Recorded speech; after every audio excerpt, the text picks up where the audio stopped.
ان کی طرف متوجہ ہوں اور بے رخی اور جفا کے ستم کو چھوڑ دیں۔ یہی وجہ ہے شاعر کی تڑپ اور اذیت کی، اور اسی درد سے شاعر کو عشق کی راہ پر قدم رکھ کر گزرنا پڑ رہا ہے۔ یعنی اس راہ کو اختیار کرنے کے بعد انہیں یہی مصائب درپیش ہیں، اور ان کا محبوب مسلسل ستم اور دوری کی رسم پر قائم ہے، جبکہ ان کے درد کا علاج صرف ان کے محبوب کے پاس ہے، لیکن حسن رکھنے والوں کی رسم تو بے رخی اور جفا ہے۔ وفا نبھانا درد کا مداوا کرنا، وفا نبھانا درد کا مداوا کرنا تو ان کی رسم ہی نہیں ہے۔ وہ تو ایسا نادان ہے کہ میری حالت کی وجہ بھی نہیں جانتا، جبکہ بیماری دل بھی وہی ہے اور معالج بھی وہی ہے۔ بقول غالب، دل نادان تجھے ہوا کیا ہے، آخر اس درد کی دوا کیا ہے۔ ایک اور شعر اس حوالے سے بقول شاعر، نہ گیا کوئی عدم کو دل شاداں لے کر، یہاں کیا کیا نہ اگے حسرت و ارماں لے کر۔ اگلا شعر ہے، مہر و وفا و لطف و عنایت ایک سے واقف ان میں نہیں، اور تو سب کچھ طنز و کنایہ رمز و اشارے جانے ہے۔ غزل عربی زبان کا لفظ ہے اور اس کے اصل معنی ہے محبوب سے باتیں کرنا، لیکن آہستہ آہستہ اس کا دامن وسیع ہوتا گیا اور دیگر مضامین بھی بیان کیے جانے لگے۔ شاعر اس شعر میں معاشرے کے رویے کو زیر بحث لا رہے ہیں، یعنی یہاں جو چیز ہمیں دیکھنے کو، یہاں جو خیال ہمیں دیکھنے کو مل رہا ہے کہ معاشرے کے رویے کو زیر بحث لایا گیا ہے کہ آج زمانہ کس راہ پر چل رہا ہے۔ رشتوں میں وفا نہیں، سچائی، درد، احساس جیسے جذبات دم توڑ گئے ہیں۔ کن میں؟ معاشرے میں، انسانوں میں۔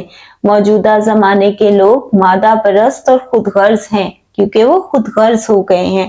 یہاں ایک خیال یہ بھی سامنے آتا ہے کہ شاعر کو زندگی میں زمانے کے جن رویوں کا سامنا کرنا پڑا، ان کا آپ شکوہ کر رہے ہیں یا اظہار کر رہے ہیں کہ موجودہ دور میں زمانہ پرست لوگوں میں انسانیت نام کا کوئی جذبہ نہیں ہے جو ایک باکردار انسان میں ہونا چاہیے، جبکہ اس کے مقابلے پر ان میں تمسخر، طنز، حسد اور اشارے کا علم خوب ہے، اور اس پر عمل بھی ہے کہ وہ اپنی صلاحیتوں کو بروئے کار بھی لاتے ہیں۔ موجودہ زمانے کے افراد ایسی چیزوں کے ماہر ہیں جو انسان کی اخلاقی کمزوری اور پستی کی دلیل ہیں، کہ یہ جو سارے عادات ہیں، طنز، حسد، اشارے کا علم، جس سے آج کل کا معاشرہ بہت خوب واقف ہے، یہ اخلاقی کمزوری اور پستی کی دلیل ہے۔ شاعر کا کہنا ہے کہ لوگ مروت اور لحاظ کو یکسر فراموش کر چکے ہیں، جو شرفا کا شیوا تھا، جو پہلے معاشرے میں موجود تھا لیکن اب نہیں ہے۔ آج کل وہی لوگ معزز گردانے جاتے ہیں یا سمجھے جاتے ہیں جو غیر اخلاقی عادات کا شکار ہیں، اور ان غیر اخلاقی عادات کو اپنی مہارت اور فن سمجھتے ہیں، یعنی ان کو اختیار کرنے کے بعد ان کا یہ بھی خیال ہے کہ یہ ان کی مہارت ہے، فن ہے، قدرت ہے کہ کس قدر دوسروں کا مذاق اڑایا جائے اور طنز کا نشانہ بنایا جائے۔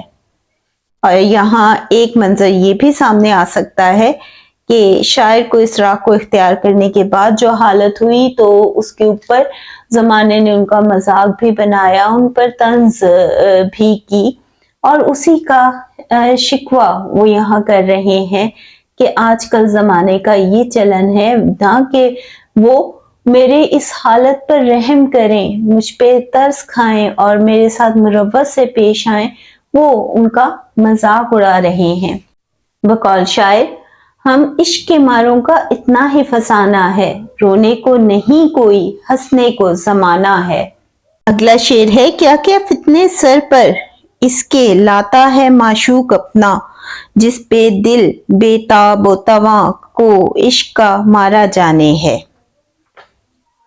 عشق کی راہ پر قدم رکھنے والوں کو بہت سے مصائب اور درد اور اذیت کا سامنا کرنا پڑتا ہے. یہی ادب کی روایت ہے. یہ وہ راہ ہے جس کی کوئی منزل نہیں اور درد اذیت ہی اور شاخ کا سرمایہ اور زیادہ راہ ہے، سفر کا خرچ ہے. شاعر ادب کی اسی روایت کے حوالے سے یہاں بات کر رہے ہیں کہ عشق میں محبوب اپنے عاشق کے سر پر طرح طرح کے فتنے اور مشکلات لاتا ہے.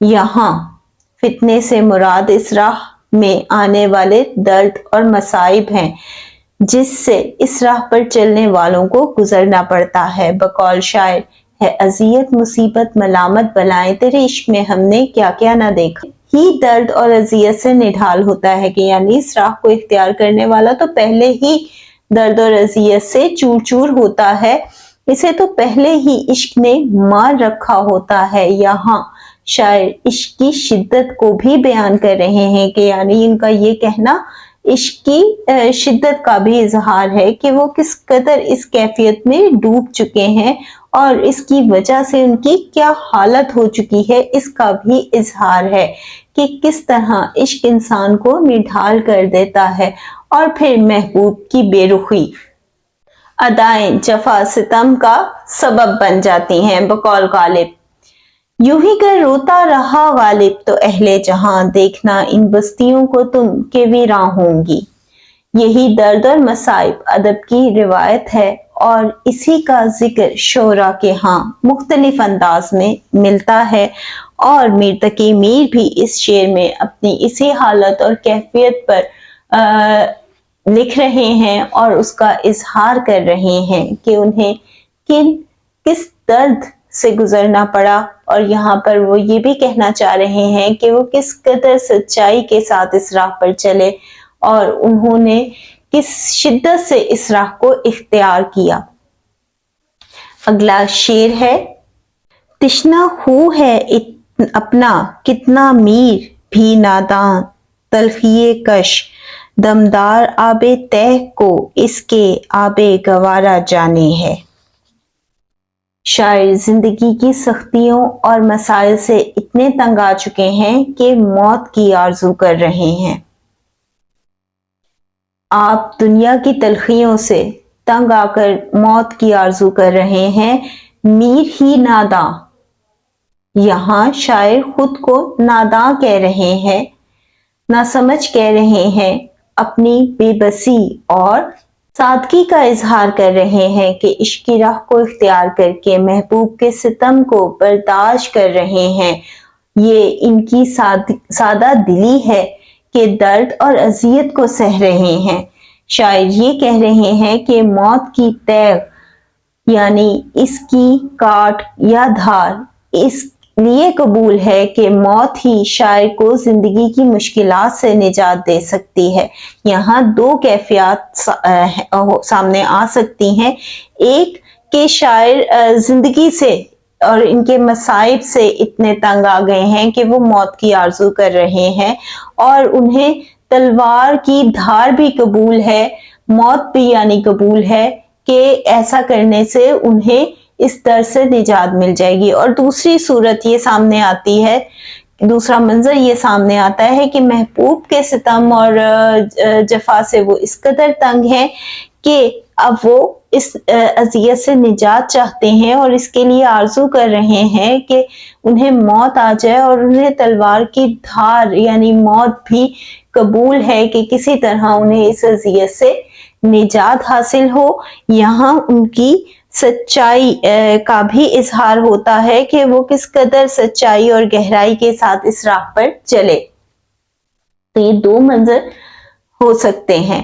آپ زندگی کے مصائب یا محبوب کی جفا سے اس قدر تھک گئے ہیں کہ موت کی آرزو کر رہے ہیں. شاعر زندگی کی تلخیوں مشکلات اور محبوب کی جفا بے رخی سے تنگ آ کر موت کی تمنا کر رہے ہیں. بقول شاعر شمع کی مانند ہم اس بزم میں چشمے نم آئے تھے دامنے تر چلے.